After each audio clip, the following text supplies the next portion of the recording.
Assalamualaikum warahmatullahi wabarakatuh. Salam sejahtera untuk kita semua. Baik, pada video kali ini saya akan menjelaskan operasi praktikum sistem kendali pompa air dengan panel box.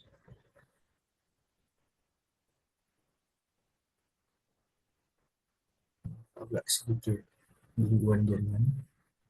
Yang pertama ada tujuan praktikum. Setelah melaksanakan kegiatan praktikum, maka mahasiswa diharapkan memiliki kemampuan dalam menjelaskan prinsip kerja distribusi air pada bangunan komersial, menjelaskan prinsip kerja pompa air untuk bangunan komersial, merangkai kendali motor 3 fas untuk sistem pompa air bangunan komersial dengan baik dan benar pada trainer, merangkai rangkaian daya motor 3 fas untuk sistem pompa air bangunan komersial dengan baik dan benar pada trainer. Yang kelima, menganalisa kendala dan gangguan yang terjadi pada sistem kerja motor listrik 3 fas untuk sistem pompa air bangunan komersial dengan tepat, baik, dan benar. Untuk alat dan bahan, pertama ada multimeter, toolbox set, satu set, dan APD full lengkap satu set. Untuk bahan, ada trainer motor, satu buah, ada Tor, ada magnetic kontaktor, ada MCB 3 fas, satu buah, lampu pijar, selector switch, satu buah, balat lem RST, kawah meter satu pasang, ada MCB satu pasang, radar, BLC Omron, elektroda lilin, kabel NIAF, dan kabel NIA.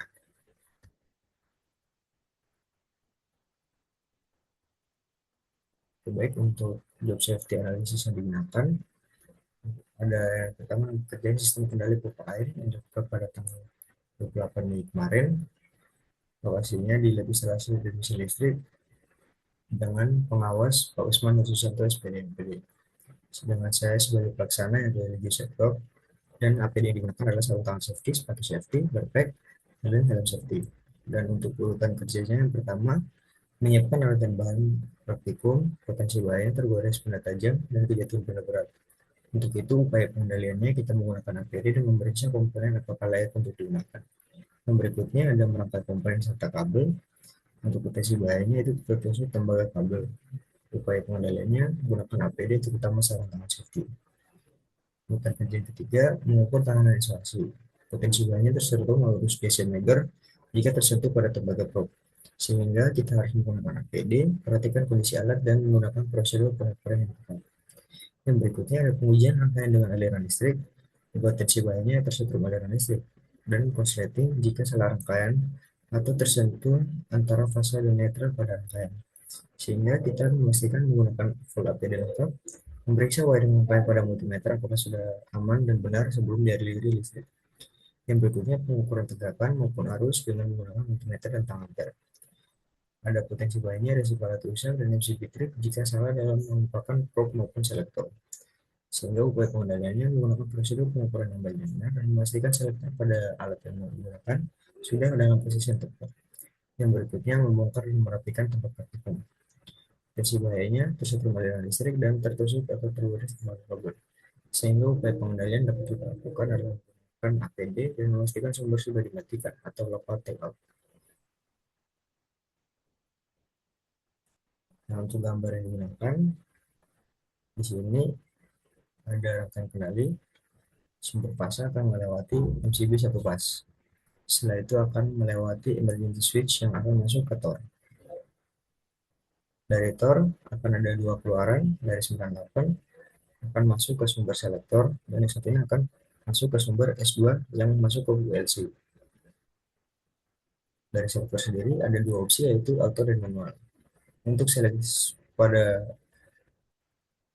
mode auto, tegangan akan diteruskan ke TC atau kontak common pada WLC. Sedangkan pada manual akan melewati dulu push button off yang akan diseri ke push button on. Setelah itu dari push button on akan dikapal ke 13 dan 14 sebagai sistem pengunci dari kontak.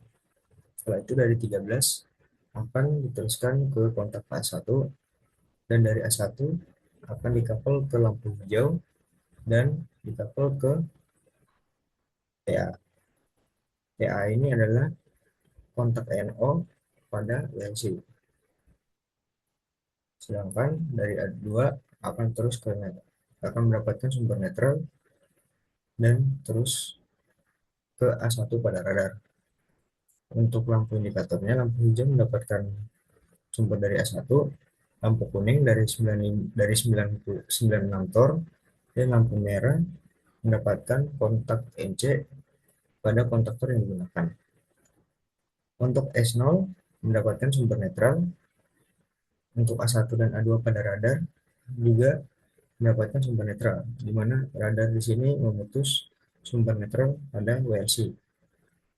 Untuk S1, E2, E3 itu adalah elektroda lilin yang akan direndam ke dalam air. Untuk rangkaian dayanya dari sumber RST melewati MCB 3 pas akan masuk ke kontaktor, setelah itu melewati tor dan keluarannya akan ke lampu.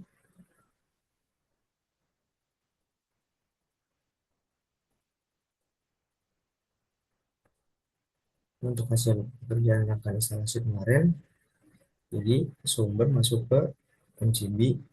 Untuk MCB satu pas akan terus ke emergency switch. Dari emergency switch akan masuk ke tor. Dari tor keluarannya akan masuk ke auto mode rekaman pada selektor dan masuk ke terminal untuk dihubungkan ke WLC. Setelah itu dari mode auto sendiri akan langsung ke terminal untuk masuk ke mode untuk diteruskan ke WLC pada kontak TA atau NO pada WLC, dan mode manual akan terus ke push button.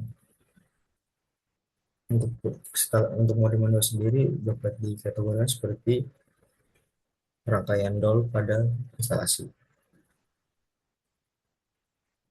Ini juga untuk pengujian kemarin.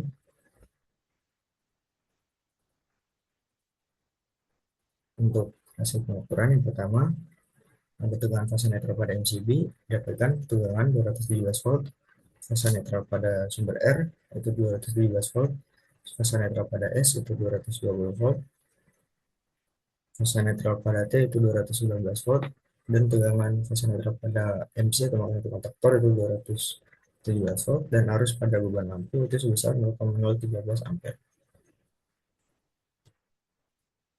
Untuk analisisnya, berdasarkan hasil praktikum instalasi sistem kendali pompa air distribusi tegangan pada rangkaian menunjukkan kondisi yang stabil dengan rentang tegangan antara 217 hingga 220 volt.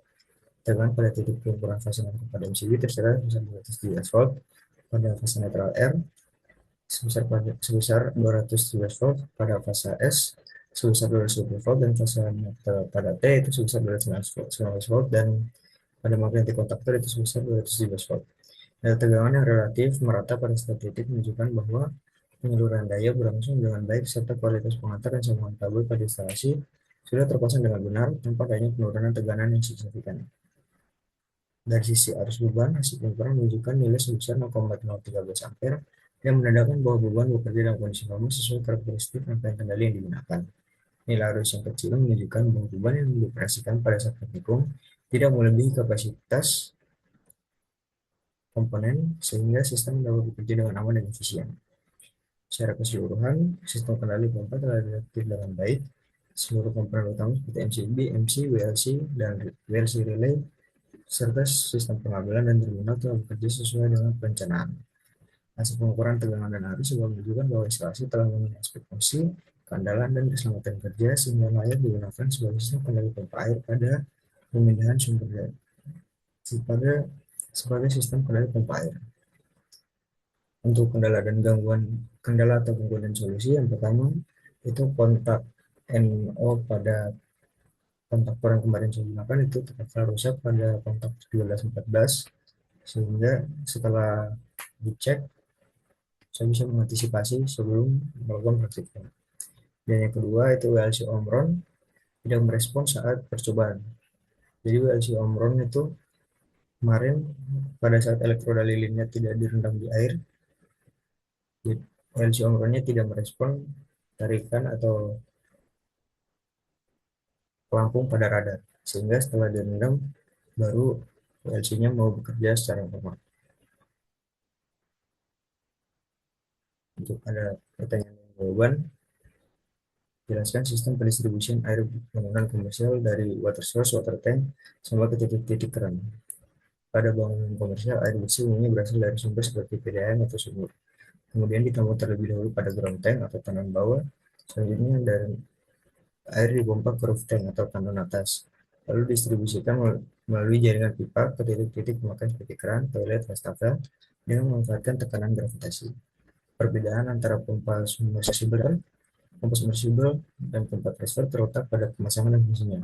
Pompa submersible dipasang terendam pada air, biasanya untuk mengambil air dari sumur, sedangkan pompa transfer digunakan untuk memindahkan air tandon dari tandon bawah ke tandon atas dan dipasang di luar tangki. Apakah semua sistem pendistribusian air bersih bangunan memerlukan pompa booster? Jelaskan alasannya.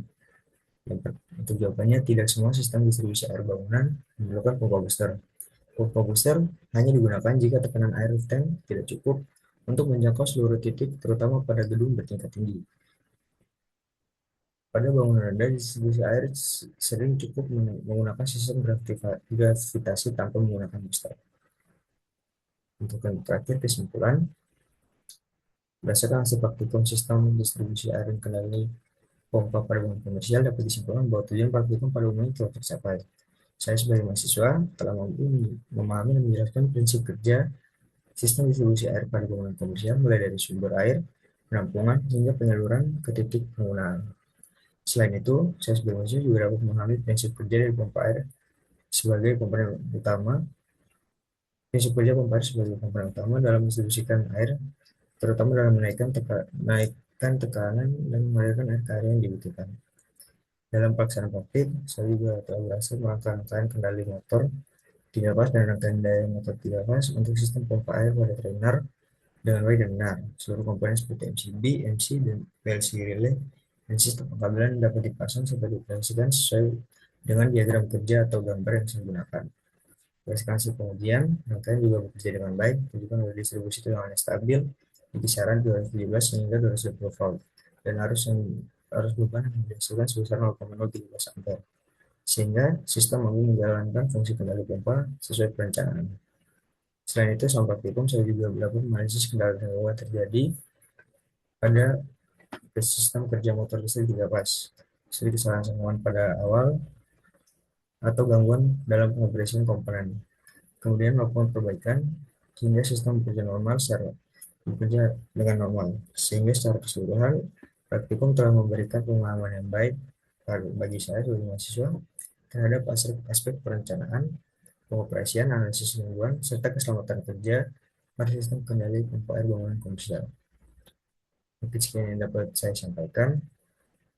Atas perhatiannya, saya ucapkan terima kasih dan wassalamualaikum warahmatullahi wabarakatuh.